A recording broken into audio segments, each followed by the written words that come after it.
اعوذ باللہ من الشیطان الرجیم بسم اللہ الرحمن الرحیم۔ سورہ سجدہ آیات نمبر 1 تا 11 میں وضاحت کہ قرآن اللہ کی بھیجی ہوئی کتاب ہے جس کا مقصد لوگوں کو خبردار کرنا ہے۔ زمین و آسمان کو اللہ ہی نے پیدا کیا اور وہی اس کا انتظام چلا رہا ہے۔ اللہ نے انسان کو بہترین صلاحیتوں کے ساتھ پیدا کیا۔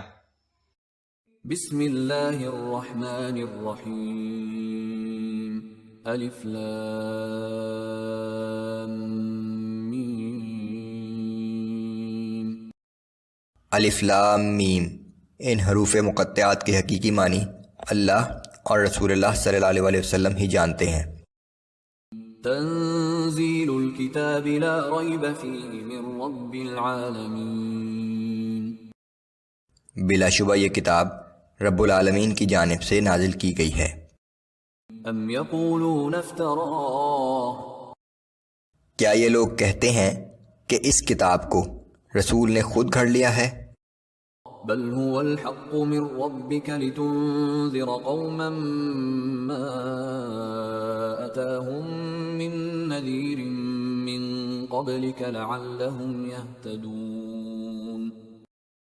نہیں، ان کا کہنا سراسر غلط ہے، بلکہ یہ آپ کے رب کی جانب سے حق ہے تاکہ آپ ایک ایسی قوم کو خبردار کر دیں جس کے پاس آپ سے پہلے کوئی خبردار کرنے والا نہیں آیا، تاکہ یہ لوگ راہ راست پر آ جائیں۔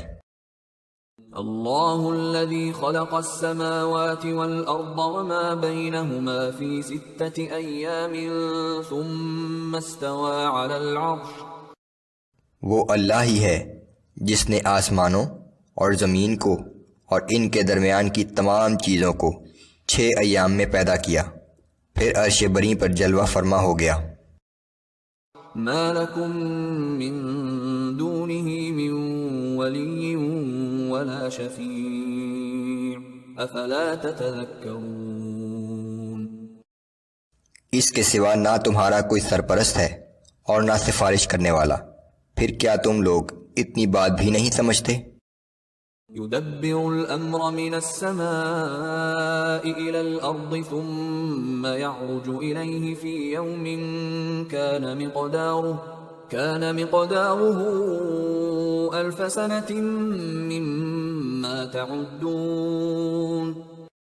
وہ آسمان سے زمین تک دنیا کے ہر کام کی تدبیر کرتا ہے، پھر ہر ایک دن کے کام کی روداد جس کی مقدار تمہارے شمار کے مطابق 1000 سال ہے، اس کے حضور پہنچ جاتی ہے۔ ذلك عالم الغیب والشہادة العزیز الرحیم۔ وہی ہر پوشیدہ اور ظاہر چیز کا جاننے والا ہے، وہ بہت زبردست اور ہر وقت رحم کرنے والا ہے۔ الذي احسن كل شيء خلقه وبدأ خلق الانسان من طين۔ اس نے جو چیز بھی بنائی حسن و خوبی کے ساتھ بنائی، اور انسان کی پیدائش کا آغاز مٹی سے کیا۔ ثم جعل نسله من سلالة من ماء مهين۔ پھر اس کی نسل کو ایک حقیر پانی کے نچوڑ سے چلایا۔ ثم سواه ونفخ فيه من روحه وجعل لكم السمع والأبصار والأفئدة قليلا ما تشكرون۔ پھر اس کے اعضاء کو درست کیا اور اس میں اپنی روح پھونک دی، اور اس کے لیے سننے، دیکھنے اور سوچنے کی قوتیں پیدا کر دیں، لیکن پھر بھی تم لوگ کم ہی شکر گزار ہوتے ہو۔